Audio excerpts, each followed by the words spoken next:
보면은 사람들마다 가치를 두고 살아가는 것들이 다 다르죠. 어떤 사람은 이성, 사랑, 연애 이런 것들. 젊은 사람들이 주로 그런 것을 얘기하고 한 30대, 40대, 50대가 되면 부, 명예, 권력 이런 것들에 집착해서 살아가고요. 60대, 70대, 80대가 되면 오로지 한 가지 소망이 매달려서 살아갑니다. 건강이죠, 건강. 내가 어떻게 하면 아프지 않고 오래 살 수 있을까라는 그런 고민들을 하면서 살아갑니다. 중요한 거라고 생각하는 그 삶의 가치에 따라서 사람들은 그것을 추구하며 살아가죠. 오늘 말씀 가운데는 우리가 무엇이 중요한지 우리가 깨달아 알아가는 시간이 될 수 있었으면 좋겠습니다. 우리는 계속해서 하나님만 두려워하라는 주제로 말씀을 배우고 있습니다. 저는 조금 다르게 표현하면 세상의 가치보다 하나님께서 말씀으로 가르쳐 주신 가치가 중요함을 말씀하고 있는 거예요. 하나님의 말씀의 가치가 중요하다고 생각하는 사람만이 하나님을 두려워합니다. 세상을 두려워하는 사람들은 세상 가치가 더 중요하다고 생각하기 때문에 세상을 두려워하는 거예요. 부, 명예, 권력 이런 것들이 중요하다고 생각하면 그것을 두려워하는 거예요. 하지만 하나님의 말씀이 중요하다고 생각하면 하나님을 두려워하고 하나님의 말씀을 내가 지키는지를 두려워하게 되는 거예요. 여러분들은 무엇을 두려워하고 사십니까? 무엇을 염려하며 사십니까? 오직 하나님께서 말씀으로 가르쳐 주신 가치가 중요하다고 고백하며 살아가는 여러분들이 될 수 있었으면 좋겠습니다. 우리는 계속해서 12장 말씀을 보고 있는데요. 12장에 계속해서 중요하게 던져주고 있는 화두가 있습니다. 그것은 뭐죠? 하나님만 두려워하라. 우리 다시 한번 확인해 보도록 하겠습니다. 12장 4절에서 5절입니다. 12장 4절에서 5절 같이 합독합니다. 시작. 내가 내 친구 너에게 말하노니 몸을 죽이고 그 후에는 등이 더 못하는 자를 두려워하지 말라. 마땅히 두려워할 자를 내가 너희에게 의리니 곧 죽인 후에 또한 지옥에 던져 넣는 권세 있는 그를 두려워하라. 내가 참고 너희에게 이르니 그를 두려워하라. 네. 너무나도 명확한 명제이죠. 누구를 두려워해야 됩니까? 이 세상에서 우리를 뭐 어떻게 하더라도 결국은 죽음뿐이 어떻게 할 수가 없는 거예요. 근데 정말로 우리가 두려워야 될 대상은 누구라고 얘기를 하고 있어요? 죽음 후에 우리를 천국과 지옥을 결정하실 그분을 두려워해야 돼요. 거기서 어떻게 될 거니까요? 영원히 살 거예요. 전 세계의 가장 부자가 한 10조, 20조 재산을 가지고 있다고 합니다. 그죠? 그 20조라는 그 개념이 영혼과 비교하면 얼마만큼의 가치가 있을까요? 얼마만큼의 가치가 있을까요? 네, 점이죠, 점. 보이지 않는 점일 거예요. 먼지와도 같을 거예요. 여러분들에게 누군가 이 세상에서 너희에게 20조를 주겠다. 마음껏 먹고 마셔라. 마음껏 즐겨라. 대신에 너희는 천국에 가지 못하고 지옥에 가야 된다. 그러면 여러분은 무엇을 선택할까요? 지옥에서 영원히 살아야 된다. 무엇을 선택하겠느냐? 이 땅에서 20조를 가지고 멋있는 슈퍼카를 타고 멋진 집을 사고 그리고 90살까지 살다가 지옥에 가겠느냐? 아니면 가난하고 힘들게 살지라도 내가 죽어서 천국에 가는 길을 선택하겠느냐? 라고 물어본다면 여러분은 무엇을 선택하겠어요? 어리석은 인간들은 앞을 보지 못하는 인간들은 이 땅에서 내가 20조 가지고 살겠습니다 라고 할지도 몰라요. 조금의 지혜만 있다면, 조금의 생각만 있다면 영혼을 선택해야 돼요. 영혼이라는 건 그런 가치가 있는 거예요. 우리가 보는 영화나 드라마나 동화나 이런 데 보면 그런 이야기들이 가끔 등장을 하죠. 악마가 나타나서 거래를 하는 거죠. 너 어떻게 할 거냐? 네가 만약 내 말을 듣고 나를 선택하면 내가 이 땅에서 모든 것을 다 주겠다. 대신에 너의 영혼을 나에게. 그러면 수많은 인간들이 그 영혼을 그 악마에게 줍니다. 근데 그 끝은 어째요? 다 파멸이죠. 악마가 그 영혼을 가지고 놀다가 그에게 파멸만 줍니다. 근데 그게 맞아요. 사탄은요, 우리에게 절대로 행복을 주는 대상이 아닙니다. 우리에게 이 땅에서 잘 되게 하는 것 같지만 결국에는 멸망과 불안과 두려움만 주는 존재인 것이죠. 무엇이 중요합니까? 영원한 삶이 중요합니다. 누구를 두려워해야 됩니까? 우리를 죽어서 천국과 지옥에 가는 것을 결정하시는 하나님만 두려워해야 합니다. 많은 사람들이 두려움 때문에 인생의 결정을 못할 때가 많아요. 뭐 예를 들어서 이런 거죠.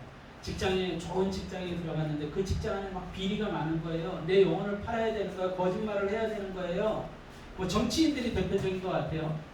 정치인, 뭐 국회의원이 되기 위해서, 대통령이 되기 위해서, 높은 자리에 올라가기 위해서, 그래서 이 사람 저 사람과 야합해야 되고, 거짓말을 해야 되고, 남들을 아프게 해야 되고, 남들을 짓밟아야 되는 거죠. 근데 거기에서 빠져나오지 못하는 거예요. 거기에 모든 것이 있다고 생각을 하니까, 그것이 중요하다고 생각하니까 빠져나오지 못하는 거죠.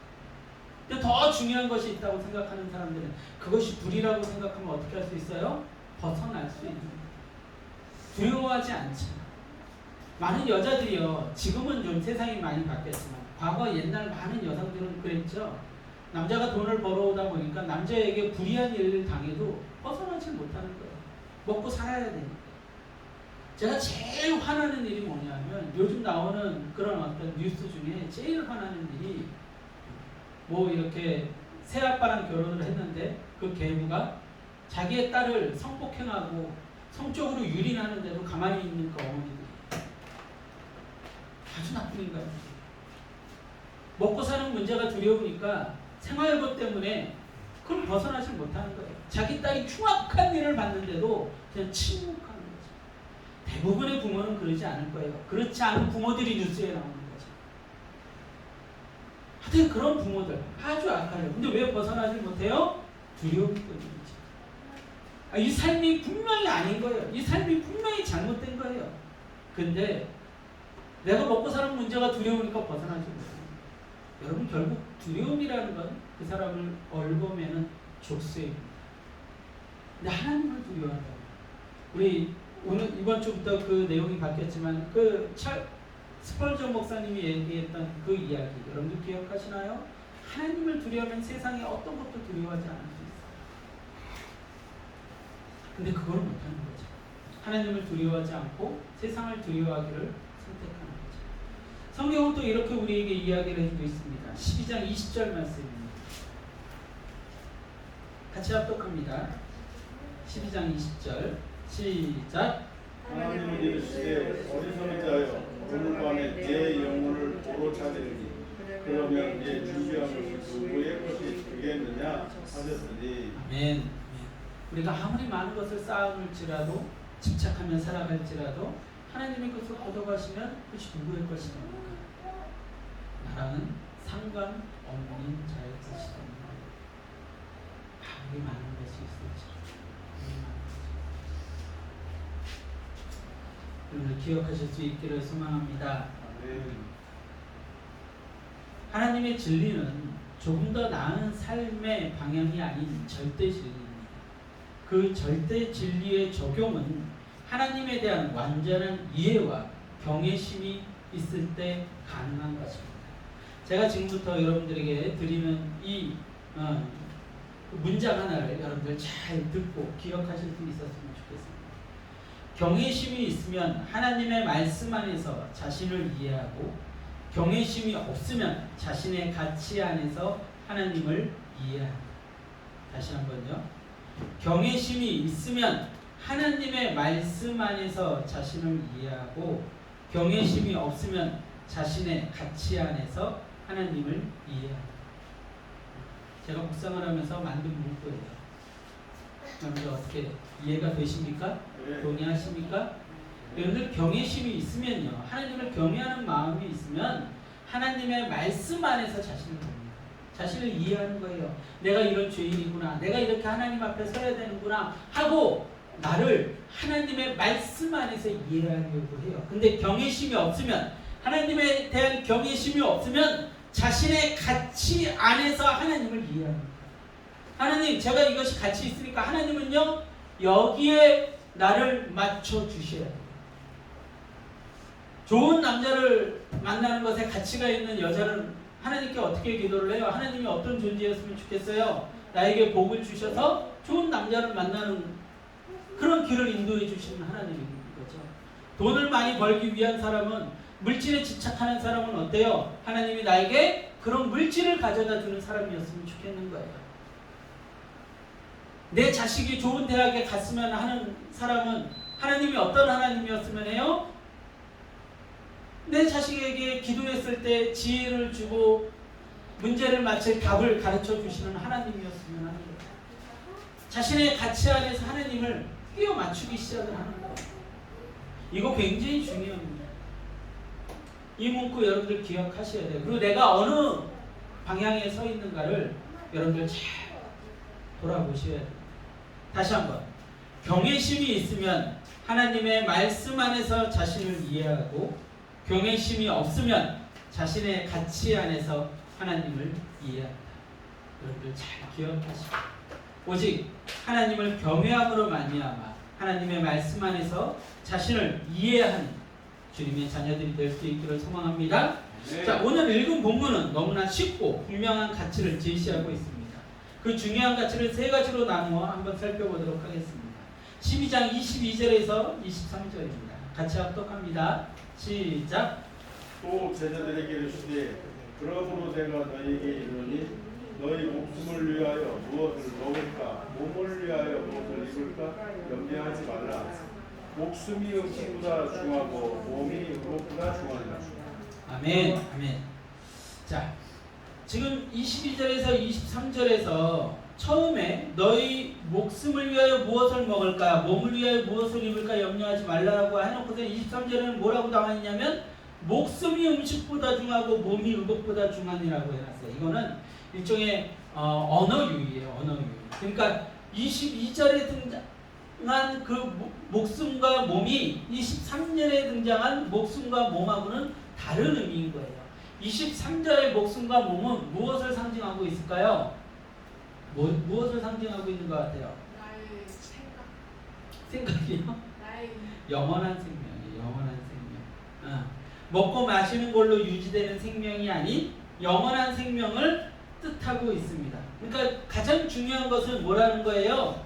생명인데 그 생명은 영원한 생명이라는 거예요. 너무나도 단순하고 너무나도 명확하죠. 여러분들, 영원한 생명만큼 중요한 게 어디 있습니까? 내가 오늘 한 끼의 밥을 먹고 살지라도 영원한 생명을 얻을 수 있다면 나는 복을 받은 자예요. 복을 누리는 자예요. 내가 오늘 학고방 같은 집에 살지라도 내가 영원한 집에 살 수 있다면 우리는 행복한 자예요. 그 가치를 누가 끊임없이 우리에게 가르쳐 주세요? 예수님께서 가르쳐 주시잖아요. 제자들에게 뭐라고 합니까? 많은 것 소유하지 말라는 거예요.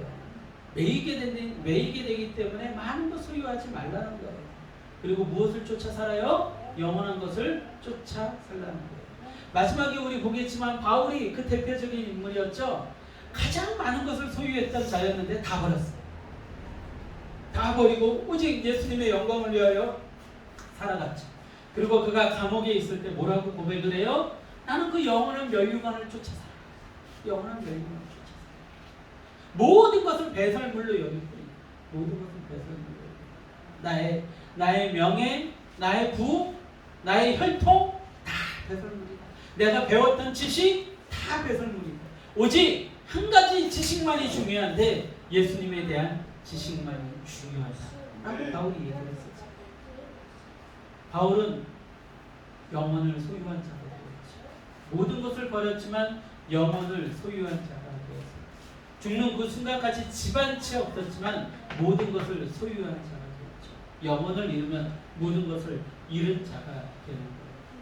예수님께서 해주셨던 예화 중에 부자 나사로 얘기가 있죠. 부자로 살면서 부자 나사로가 아니라 거지 나사로 이야기가 있죠. 그 부자는 부자로 살면서 거지 나사로를 핍박하고 무시했지만 결국 영원한 나라에서 거지 나사로는 아브라함의 품에서 영원히 행복하게 살고, 부자는, 그 이름 없는 부자는 지옥에서 한 방울의 그 물을 입술에 찍어달라고 애원을 하면서 통곡을 하면서 지내잖아요. 얼만큼이요? 영원히. 여러분 가장 중요한 가치가 어디에 있다고요? 영원한 생명이 있습니다. 아니에요? 입니다. 맞습니까? 네. 그러면 그 가치에 맞게 살아야죠. 아멘. 이 세상에 집착하지 말고요. 가진 건 나누어주고요. 베풀고요. 남들에게 하나님의 영광을 위하여 나의 자존심도 버리고 나의 명예도 버리고요. 나의 권력도 버리고 높이 올라가려고 하지 말고 낮은 그곳에서 하나님의 영광을 위해서 살아야지. 그게 하나님의 자녀들이 영혼을 사모하는 자들이 살아가는 방식이 되고 있습니다. 계속해서 너무나 분명한 진리 하나를 또 우리에게 이야기해주고 있어요. 12장 24절에서 32절입니다. 자, 제가 공독합니다. 12장 24절에서 32절. 까마귀를 생각하라. 심지도 아니하고 거주지도 아니하며 골방도 없고 창고도 없으되 하나님이 기르시나니 너희는 새보다 얼마나 더 귀하냐. 또 너희 중에 누가 염려함으로 그 길을 한 자라도 더할 수 있느냐. 그런즉 가장 작은 일도 하지 못하면서 어찌 다른 일들은 염려하느냐. 백합화를 생각하여 보라. 실도 만들지 않고 짜지도 아니하느니라. 그러나 내가 너희에게 말하노니 솔로몬의 모든 영광으로도 입은 것이 입고 하나만큼 훌륭하지 못하였느니라. 오늘 있다가 내일 아궁이에 던져주는 들풀도 하나님이 이렇게 입히시거든. 하물며 너희일까 보냐. 믿음이 작은 자들아, 너희는 무엇을 먹을까 무엇을 마실까요 구하지 말며 근심하지도 말라. 이 모든 것은 세상 백성들이 구하는 것이라. 너희 아버지께서는 이런 것이 너희에게 있어야 할 것을 아시느니라. 다만 너희는 그의 나라를 구하라. 그리하면 이런 것들을 너희에게 더하시리라. 적은 무리여 무서워 말라. 너희 아버지께서 그 나라를 너희에게 주시기를 기뻐하시느니라. 아멘. 아멘. 어려운가요? 어려워요? 방금 이 말씀, 방금 읽었던 그 구절들의 주제가 뭐예요? 아, 왜 머리를 긁고 계세요? 머리. 근심하지 말라. 세상을 위해서. 세상을 위해서 근심하지 말라. 또요. 아, 얘기해 보세요. 조금 더 명확하게 좀 얘기해 보세요. 뭐예요? 방금 읽었던 구절이. 네. 뭐예요? 영원을 구하라. 영혼을 구하라. 아, 계속 얘기해 보세요. 뭐예요? 하나님께서 우리 아버지께서 다 알고 계신다. 또 뭐예요? 어려운가요? 지금 읽은 말씀이? 어떻게 더 쉽게 얘기하시나요? 뭐예요? 하나님 나라를 구하라. 왜 이렇게 어려워요? 왜 딱 정확히 답이 나와 있구만. 하나님 나라를 구하라. 세상에 집착하지 말고 세상에서 염려 걱정하지 말고 너희가 새보다 낫잖아. 너희가 백합화보다 낫잖아. 그러니까 걱정하지 말고 하나님 나라를 구하라. 그 얘기하고 있어요. 어려운가요? 너무나도 분명하죠? 네. 너무나도 명확하죠? 근데 이렇게 못 사는 거예요. 아, 얼마나 더 분명하게 얘기하십니까? 왜 염려하고 사십니까? 왜 걱정하며 사십니까? 하나님 나라를 구하면 하나님이 모든 것을 아신대잖아요. 하나님이 뭐까지 아신대요? 아까 12장 우리 전반부 말씀에서 얘기하시는데 하나님이 뭐까지 아신대요? 우리의 머리털을 새 신바 되셨대요.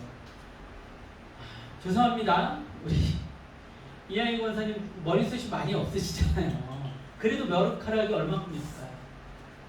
그래도 머리카락이 얼마큼 있을까요? 엄청 많아요. 아니 그럼요. 우리 근심하지 마세요. 머리카락 셀 수 없이 많으세요. 그거 못 세요. 누가 세요? 그 머리카락을. 네. 못 셉니다. 어마어마하게 많으세요. 몇 개 정도 될까요? 그거 좀 찾아보고 올 걸 그랬나요? 네이버에서.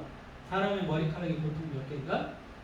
오늘 몇 개가 빠졌을까요? 오늘 제가 머리를 감으면서 몇 개가 빠졌을까요? 수십 가닥이 또 빠졌어요. 아, 왜 이렇게 머리가 빠지는지 모르겠어요. 수십 가닥이 빠졌어요. 스프레이를 뿌려서. 내일 또 나겠죠? 매일처럼 머리카락이 빠지고 매일처럼 나는데 하나님은요 그걸 다 아십니다.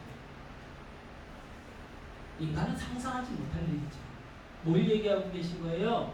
우리의 숨결까지도 알고 계십니다. 우리의 모든 것을 알고 계시다는 거예요. 우리의 필요 모든 것을 알고 계시다는 거예요. 왜 염려하는 거죠? 왜 염려하셨어요? 이사 가는 거 염려되세요? 염려하지 마세요. 네? 앞으로 집세를 얼마 낼까 염려되세요? 염려하지 마세요. 제가 이제 교회 5주년이 돼서 가만히 묵상을 하니까 하나님의 계획이 언제부터 이 교회를 향했던 것 같으십니까? 처음부터 처음이 언제예요? 2017년 전에부터 문혜원 씨 만날 때 그 전부터죠. 제가 가끔 아내한테 그런 이야기를 해요. 내가 그런 많은 어려움들을 겪지 않았으면 당신에게 실수하는 남편이 돼 있을지도 모르겠다. 근데 나는 너무나도 많은 아픔을 겪었고 많은 실수를 겪었기 때문에 당신한테 내가 무슨 실수를 할 때마다 내가 이러면 안 된다는 걸 안다. 제가 걸어왔던 길들, 제가 경험했던 것들, 그 모든 것들이요 지금을 향하고 있어요. 제가 가끔씩 얘기하죠. 엄청난 고집쟁이 있어요. 하나님은 그 고집을 꺾기 위해서 엄청나게 힘든 길을 저로 하여금 걷게 하셨죠.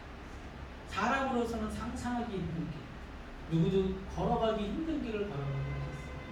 세상의 모든 아픔을 다 받았을 정도로 저 밑바닥 인생을 살게 하셨죠. 돈 한 푼이 없어가지고 200원을 들고 PC방에 들어가가지고요 전화 한 푼만 쓰고 있어요. 그리고 그 사장한테 계좌번호를 물어봐가지고서는 그 계좌로 어머니한테 돈을 보내달래가지고서는 겨우 PC방비를 내고 나오기도 하고 배고파서 쓰러질 정도로 배고팠는데 지나가는 사람이 귤 3개를 주고 가서 그 귤을 먹고서는 겨우 살아나기도 하고 온갖 밑바닥 길을 다 걷게 하셨어요. 제가 그 길을 갈 거라고는 상상도 못했어요. 저는 바른 생활 사나이였거든요. 나름대로 착실하게 살아간다고 열심히 살아갔던 사람이었거든요. 근데 한없이 저 밑바닥으로 던지십니다. 여러분들도 아시다시피 지금의 아내와 제가 결혼할 때 여러분들 얼마나 많은 힘든 일들이 있었습니까? 상상하지 못한 힘든 일들이 있었어요. 근데 그 길을 어떻게 이겨냈는지 모르게 정말로 축복 가운데 결혼을 하게 하시고 축복 가운데 가정을 꾸리게 하셨어요. 교회를 시작했는데 너무 어려움이 많았죠. 힘든 일이 많았어요. 교회를 시작하자마자 아이가 툭 들어선 거예요. 빚을 잔뜩 내가지고 교회를 시작했는데 아내가 돈을 못 버네. 어떻게 해요? 저는 또 사역을 해야 되네. 또 빚을 냈죠. 빚이 빚을 내고 빚이 빚을 내고 제 편의점 야간 알바를 하면서 이리 전전 저리 전전 그러면서 시간을 보냈어요. 교회는 점점 재정은 바닥 나가서 더 이상 교회 월세도 못 낼 정도. 희한하게 근데 희한하게 다 채워주신 거예요. 그 이후까지 왔고 지금 여러분들 저는 물질에 대해서 걱정을 안 하는 사람이 됐어요. 많아서가 아니라 물질이 많아서가 아니라 하나님이 저를 어떻게 책임지는지를 알기 때문에 두려워하지 않는 사람이 됐어요. 교회를 시작했는데 누구보다도 남들이 부러워하게 교회를 시작했어요. 많은 청년들이 있었고요. 학생들이 있었어요.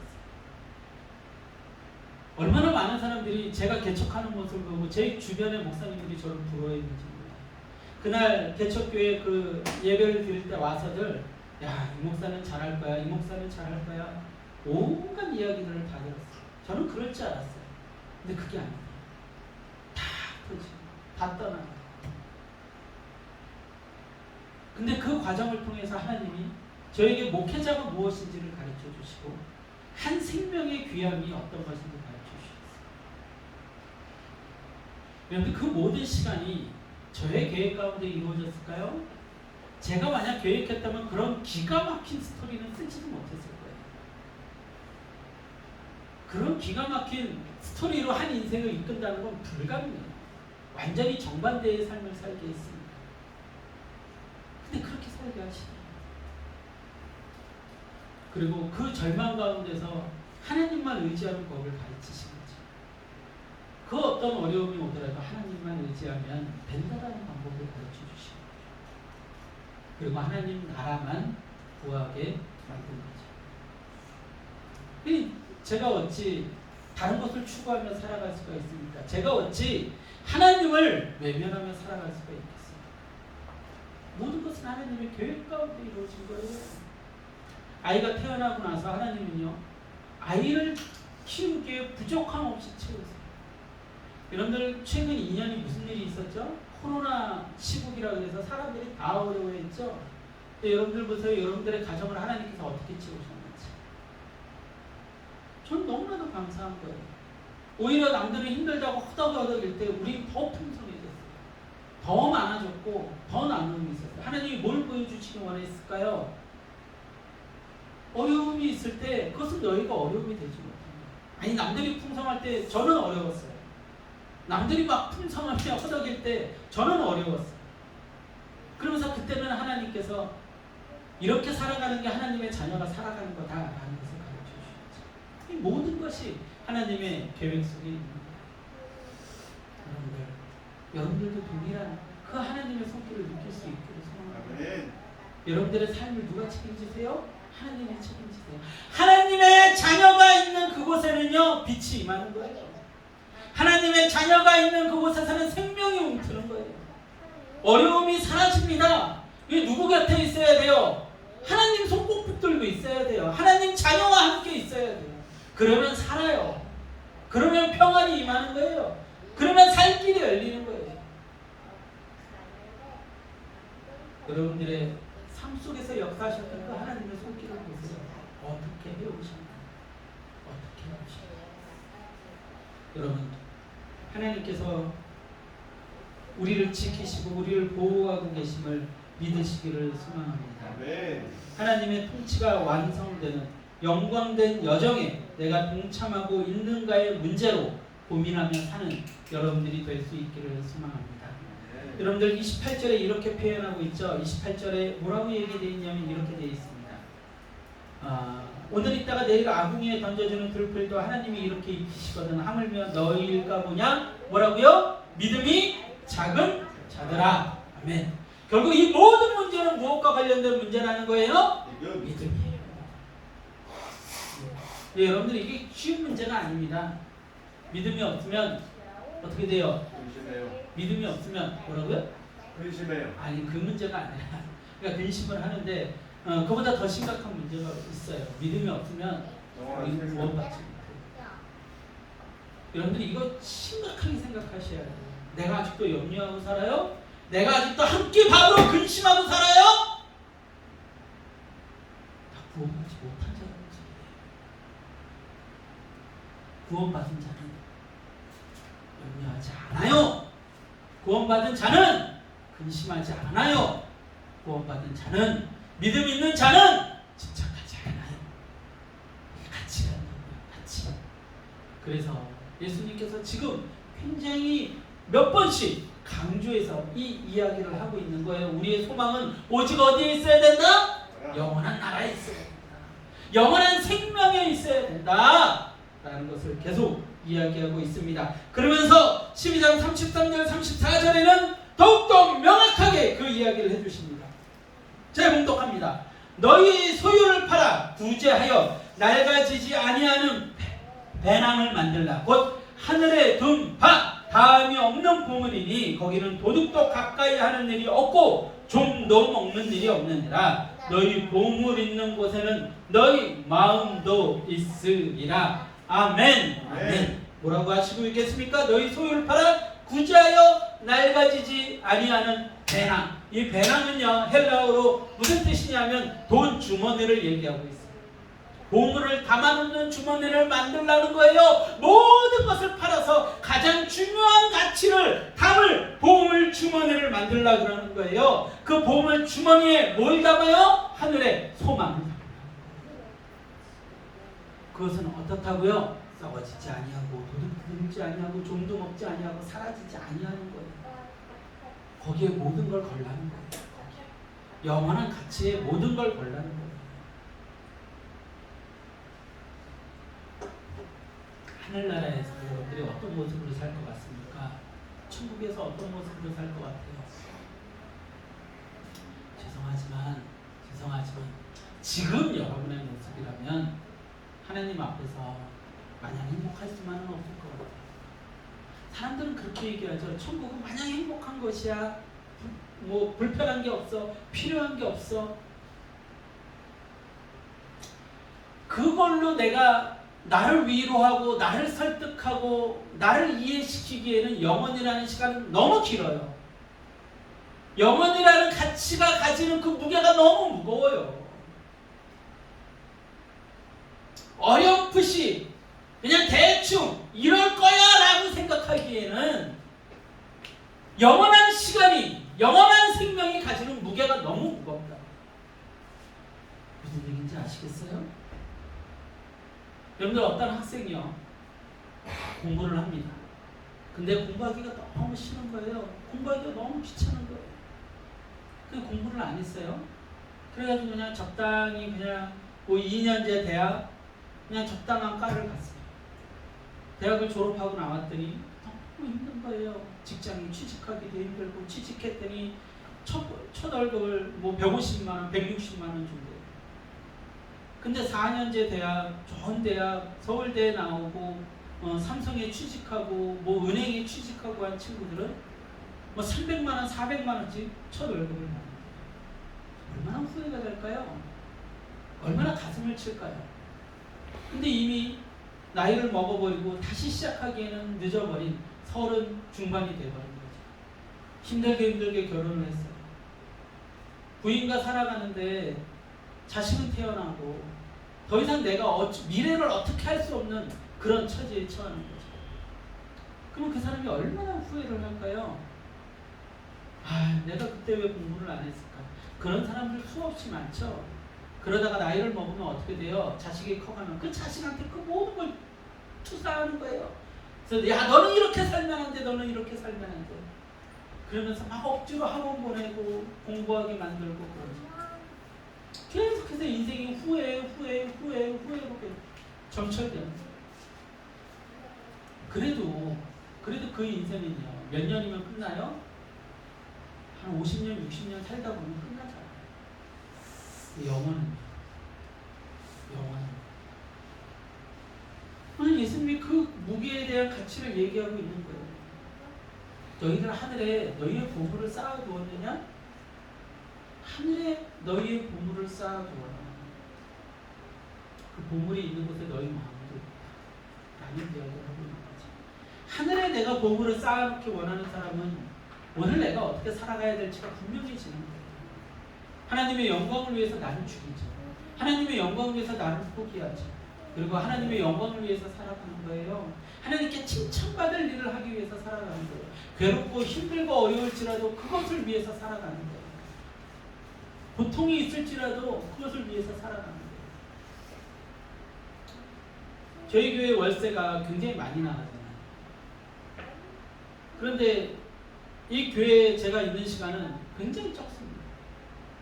얼마 되지 않아요. 근데 왜 이 교회를 유지하고 있을까요? 바보 같은 짓이죠. 포기해버리면 되잖아요. 그러면 그 돈을 너무나도 유용하게 쓸 수 있잖아요. 포기하지 못하는 거예요. 계속해서 많은 손해가 나는 것 같지라도 하나님을 위해서 그것을 선택하는 거예요. 내가 무엇을 선택해야 될지가 세상 가치를 위해서 선택하느냐, 하나님의 가치를 위해서 선택하느냐가 내가 얼마나 영혼을 사모하느냐에 따라서 결정되어지는 거예요. 영혼을 사모하지 않는 사람은 세상 가치를 위해서 선택하죠. 그런데 그렇게 선택하며 살았는데 죽은 다음에 내가 천국에 갔는데 어떻게 내가 믿어서 천국에 갔는데 천국에 내 보물이 하나도 없는 거예요. 하나도 없어요. 영원히 살아야 돼요.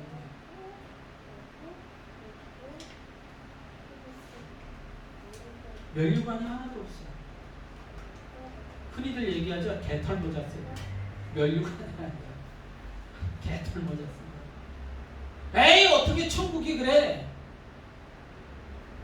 그런데요, 수많은 하나님의 자녀들이, 하나님의 제자들이, 믿음의 선배들이 면류관 이야기를 했어요. 면류관이라는 게 기본적으로 뭡니까? 기본적으로 뭐예요? 승리한 자들이 쓰는 거예요. 승리하지 못한 자들은 쓰지 못하는 게 면류관이에요. 그 면류관을 쓰기 위해서 달려나간다고 했습니다. 우리보다 영적으로 뛰어나고 성령님의 음성을 듣고 말씀에 대한 이해가 많았던 그들이 모든 것을 버리고 오직 그 면류관을 바라보면서 살아갔다는 거예요. 죽음 앞에서 오직 하나만 보이는 거예요. 면류관. 내가 하나님 앞에 섰을 때, 내가 저 영원한 나라에 들어갔을 때 면류관을 쓰리라. 면류관을 쓰리라. 여러분들 자신 있으세요? 여러분들 정말 자신 있으세요? 면류관 쓸 자신? 하나님 앞에 섰는데 나 정말 하나님을 위해서요, 영혼 구하는데 내가 모든 것을 다 했고요, 세상 것 집착하지 않았고요, 내 자녀들을 하나님의 방법으로 키우는데 열심히 했고요, 내가 사람들 앞에서 내 자존심 버렸고요, 내 권력 버렸고요, 내 명예 버리고 그러고 살았습니다. 오직 하나님의 영광을 위해 살았습니다. 저에게 면류관을 주십시오 라고 할 자신 있으십니까? 영원이라니까요. 그거 못 믿겠으면은 도전하시라고. 하나님 없이 살아보라니까요. 죽기 전에 하시라고. 죽기 전에. 제가 한번 말씀드린 적이 있죠. 제가 그 사역자로서 결단했던 그 교회 어떤 권사님 한 분이 암이 걸리셨어요. 그 교회 목사님이 그 치유의 은사가 있어서 병을 고친 사람들이 모여있는 교회, 귀신을 내쫓는 은사가 있으셔서 귀신 들렸다가 회복된 사람들이 모여있는 교회였어요. 그래서 그 권사님도 기도를 받으면서 그 교회에 있었죠. 그런데 그 권사님이 어느 날 이제 병원에서 이제 그 마지막 선고를 내린 거죠. 이제 한두 달뿐이 살지 못합니다.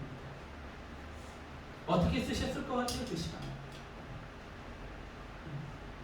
수술을 받았을까요? 요양원에 들었을까요? 아니요. 그 권사님이 선택한 건 전도였어요. 하루 종일 아침부터 저녁까지 그 남편분하고 전도를 다니시더라고요. 내가 병원 가서 뭐 할 거야, 이 나이에? 내가 이 나이에 병원 가서 누워가지고 닌겔 맞아서 뭐 할 거예요? 전도해야지. 모르겠어요. 그분이 얼마만큼의 고통을 참으면서 했는지. 말기암 환자가 어떤 고통을 겪는지 저는 잘 모르니까. 근데 그분은요, 전도하는 것을 선택했어요. 의사들은 1, 2개월 살 거라고 그랬는데 1년이 지나도 안 돌아가시는 거예요. 2년이 지나도 안 돌아가시는 거예요. 모르겠어요. 그 뒤 소식을 제가 못 들었어요. 제가 이제 사역하러 나와가지고 그 뒤 소식을 못 들었어요. 그분이 어떻게 되셨는지. 아직 돌아가셨겠죠. 근데 그분이 마지막에 선택한 거는요, 하늘 멸류관. 난 다른 거 다 중요하지 않아. 난 멸류관 써야지, 멸류관. 너무나도 선하게 생기신, 너무나도 따뜻하게 생기신 그런 원장님으로 제가 기억해요. 여러분들은 뭘 선택할 거예요? 여러분들의 마지막 인생의 여정에 여러분들은 뭘 선택할 거예요? 아파트에서의 안전함? 자식들이 보호해주는 안전함? 요양원에서 살 돈 버는 거? 뭘 선택하실 거예요? 여러분들 영혼을 사모하시기 바랍니다. 영혼을 준비하시기 바랍니다. 그 멸류관을 준비하시기 바랍니다. 천국에 들어갔을 때 나에게 아무것도 하나님께 자랑할 게 없면서 그 삶처럼 괴로운 삶이 없을 것 같아요. 아니요, 절대 천국은 그래서 안 돼요. 저 천국 가본 적이 없어서 모르겠어요. 근데 분명한 건 하나님의 제자들이, 예수님의 제자들이, 우리 믿음의 선배들이 다 그 멸류관을 쫓아 살았다. 자, 우리 성경에서 확인합시다. 디모데후서 4장 6절에서 8절입니다. 디모데후서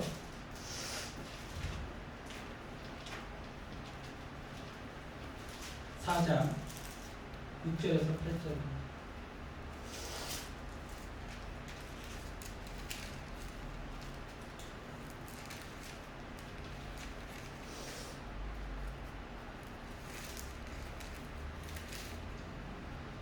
디모데후서 4장 6절에서 8절입니다. 제가 봉독합니다. 전주와 같이 내가 벌써 부어지고 나의 떠날 시각이 가까웠도다. 나는 선한 싸움을 싸우고 나의 달려갈 길을 마치고 믿음을 지켰으니 이제 후로는 나를 위하여 의의 면류관이 예비되었으므로 주 곧 의로우신 재판장이 그날에 내게 주실 것입니다. 내게만 아니라 주의 나타나심을 사모하는 모든 자에게도니라. 아멘. 아멘. 바울 사도가 죽기 전에 한 고백이에요. 내가 전지와 같이 포도주를 쏟아 부어 드리는 제사의 방식이죠. 그의 피가 모두 다 쏟아져서 하나님 앞에 벌써 부어지고 나의 떠날 시각이 가까워졌다는 거예요. 그런데 무엇을 바라보며 달려가고 있어요? 의의 멸망을 바라보며 달려가고 있는 거예요. 자, 또 한 절 찾아보겠습니다. 야고보서 1장 12절입니다. 야고보서 1장 12절입니다.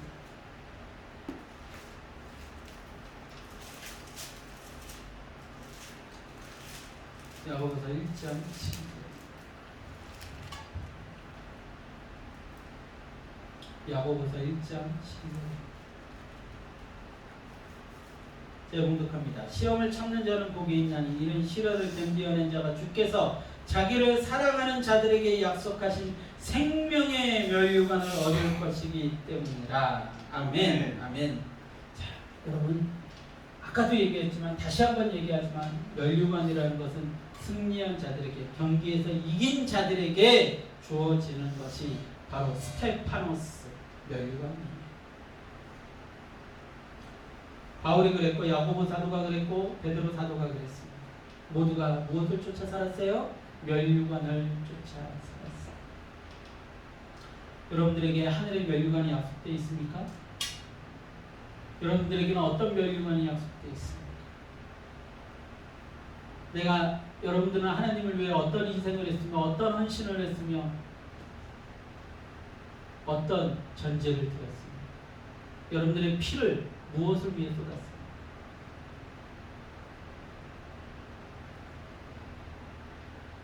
교회가 5주년이 되었죠. 하나님께서는 이 교회를 통하여서 여러분들에게 주시고자 하는 것들이 있어요. 그 시간이 벌써 5년이 지났습니다. 앞으로 얼마만큼의 시간이 주어질지 몰라요. 여러분들에게 주어지고 있는 이 기회를 여러분들이 잡으시길 소망합니다.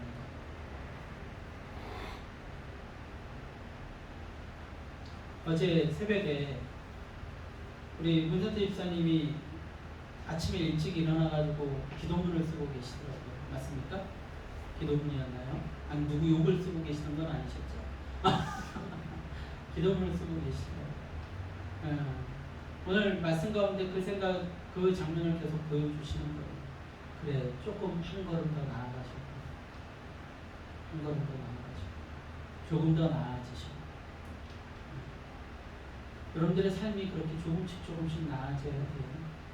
우리 해주 청년 보면 그래도 조금 나아졌구나 라는 모습이 하나님 앞에 이렇게 보입니다. 우리 이하이 권사님 보면 조금 더 나아진 모습을 보여요. 조금 더 멸류관에 더 빠르게 더 가까이 가시기 원합니다. 그 멸류관이 언제까지 나를 기다려줄지 몰라요. 하나님이 오늘 이곳에 여러분들을 앉히는 것을 저라는 보잘것없는 목사, 부족한 목사에게 말씀을 주셔서 여러분들에게 말씀을 전하고 있습니다. 하나님이 여러분들을 사랑하고 계시다는 겁니다. 그 어려운 과정을 겪어서 제가 이 자리에 서게 하시고 목사가 되게 하시고 그리고 이 교회를 세우게 하시고 여러분들이 이곳에 앉아서 말씀을 듣고 있고 여러분 이게 우연이라고 생각하십니까? 절대 우연 아닙니다. 절대 우연 아닙니다. 아주 가깝게는 여러분들이 이 교회가 세워질 때 기가 막히게 하나님께서 저의 상황과 여건을 인도하셔서 이 교회를 세우신 거예요. 돈 한 푼 없는 자에게 은행에서 대출이 막 쏟아져. 뭘 믿고 그렇게 대출을 해주는지. 요즘은 대출이 되지도 않는데 그때는 대출이 막 사방에서 쏟아져. 사방에서 신청만 하면 다 되는 거예요. 신청만. 교회를 세우고 집기들을 넣고 에어컨을 달고 키보드를 사고 다 한다니까. 사방에서 쏟아지더라고요. 사방. 보증금도 그렇고. 여러분들도 아시다시피 교회 개척할 때 저 도와주신 분 있으세요? 없잖아요. 다 하나님께서 그거를 다 예비해 주셨어요. 조금 더 멀게 보면은 아까도 얘기했지만 아내와 제가 결혼하는 그 과정이 어찌 쉬웠습니까? 그 가정이 세워지지 않았으면 여러분들이 이곳에 있었겠어요? 절대로 없겠죠. 저라는 사람과 어떻게 엮였을 것 같으세요? 아마 예전 교회가 헤어질 때 빠이빠이였죠. 그리고 여러분들은 예전에 다녔던 그 무슨 동교회 거기 지금 다니실지는 모르겠어요. 어떤 집사님과 어떤 권사님과. 근데 기가 막히게도 그것이 이루어지고 여러분들에게 한 가족으로 묶이게 되면서 이건 선택의 여지가 없는 거예요. 교회 개척하는데 같이 하게 된 거죠. 그리고 우리 최진원 권사님과 우리 이영희 집사님이 같이 예배를 드리게 될 거라고 그냥 상상도 못했어요. 그리고 5년이라는 시간을 이렇게 같이 하게 될 거라는 것도 상상도 하지 못했어요. 어찌 상상을 했겠습니까? 제가 초점을 맞췄던 사람들은 제가 가르쳤던 그 젊은 청년들이었죠. 근데 그 청년들 하나도 없잖아요. 그 청년들이 없었으면 제가 그렇게 급하게 개척하려고도 안 했죠. 그 친구들이 대학을 가면서 교회를 안 나가고 방황을 하는 걸 보면서 개척을 급하게 했던 거니까요. 더 이상 시간을 둬서는 안 되겠다라는 생각을 한 거니까요. 근데 오히려 그 친구들은 싹 나갔어요. 그 친구들은 싹 나가고 여러분들이 이곳에 앉아요. 해수 청년이 저렇게 5년 동안 변함없이 이곳에 앉아서 예배드리게 될 거라고는 전 상상도 못했어요. 저를 날라리가. 한 1, 2년 있다가 1년 정도는 같이 예배 드릴 수 있겠죠. 1년 정도 있다가 저는 청년들이 있는 온누리교회로 가겠습니다. 이럴 거라고 생각했는데 5년을 참았어요. 5년. 우리 이영희 집사님 어느 날 몸에 힘이 없어요. 이제 더 이상 못 가겠어요. 이럴 것 같은데 5년이라는 시간을 같이 하셨어요. 기가 막히는 거죠. 그 누가 계획을 했어요?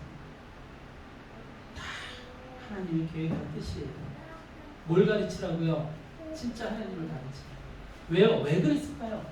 왜 부족한 투성이인 여러분들, 하나님께 여러분들이 무슨 도움이 되는데? 우리 문선태 집사님 하나님께 도움되기를 뭐 하셨어요? 하나님께 구하기만 했지 도움되는 일 뭐 하셨어요? 우리 이하이 권사님 하나님께 맨날 어려운 일 있을 때 주여 나 이거 주시옵소서라고만 했지 하나님의 영광을 위해서 정말로 내 몸과 나의 모든 것을 바쳐서 뭐 하셨어요? 우리가 사랑받을 만한 게 뭐가 그렇게 많았을까요? 제가 사랑받을 만한 게 뭐가 그렇게 많았고 여러분들이 사랑받을 만한 게 뭐가 그렇게 많았어요? 없어요. 없어. 맨날 집에서 싸우고 밖에 나가서 싸우고 내 욕심 따라 살고 내 집착 따라 살고 그랬는데요. 하나님 이곳에서 여러분들로 하여금 하나님의 말씀을 듣게 하시고 있는 거예요. 제 말씀 너무 힘들잖아요. 저도 알아요. 제 말씀이 힘들다는 거. 1시간씩 여러분들 그렇게 살면 안 돼요. 여러분들 죄인이잖아요. 여러분들 똑바로 사세요 라는 설교를요 5년 동안 들은 거예요. 5년 동안. 제가 찾아봤더니 그 영상에 올라왔던 유튜브에 올라온 영상도 찾아봤더니 설교 길게 한다는 1시간 15분을 했더라고요. 주일 설교 1시간 15분씩 하는 목사는 저뿐이 없을 거예요. 최소 40분. 최소 40분. 그 40분의 시간이 대부분의 시간이 뭐예요? 여러분들 잘하고 있어요. 여러분들 축복받을 거예요. 여러분들 사랑받을 거예요. 이런 이야기보다는 여러분들 죄인이잖아요. 똑바로 사세요. 여러분들 맨날 남편하고 싸웠잖아요. 부인하고 싸웠잖아요. 엄마 말 안 들었잖아요. 아빠 말 안 들었잖아요. 자식들 잘못 키웠잖아요. 이 얘기만 드립다 들으면서 그래서 이곳에 앉아있는 거예요. 참 다행이지 않나요? 그게 살 길입니다. 그게 살 길이기에 여러분들을 살리기 위해서 하나님이 이곳에 여러분들을 앉혀야 합니다. 그 조그마한 변화들을 하나님은 기대하고 계시는 거죠. 여러분들 미안한 얘기지만 여러분들 너무 부족한 겁니다. 너무 부족한 거예요. 그런데 하나님이 여러분들을 너무 사랑하십니다. 모르겠어요? 아직도 모르겠어요? 지금까지 제가 그 5년의 역사를 계속 말씀드렸잖아요. 아직도 모르겠어요? 하나님이 얼마나 여러분들을 사랑하시는지, 얼마나 기가 막힌 기적들이 우리에게 허락되어졌는지. 아무 소망 없는 자들, 욕심 따라 살고, 세상 물질에 집착해 살고, 명예 쫓아 살고, 권력 쫓아 살고, 자기 잘난 맛에 살고, 죄를 쏟아내는 여러분들을 위해 하나님이 어떤 계획을 하고 계셨는지 여러분들이 깨달아 알기를 소망합니다. 이제 우리가 앞으로의 시간 동안 해야 될 건 뭘까요? 하늘의 보물을 쌓으세요. 다른 거 기대하고 살지 마세요. 다른 거 뭘 기대하고 살세요? 하늘의 보물을 쫓으면서 오고 올 우리의 세대, 그 아이들에게 하나님을 전하면서 이 교회를 통하여 한 영혼이 온전히 살기를 바랍니다. 그렇게 살아가는 여러분들이 될 수 있도록 소망합니다. 찬양하고 기도하겠습니다.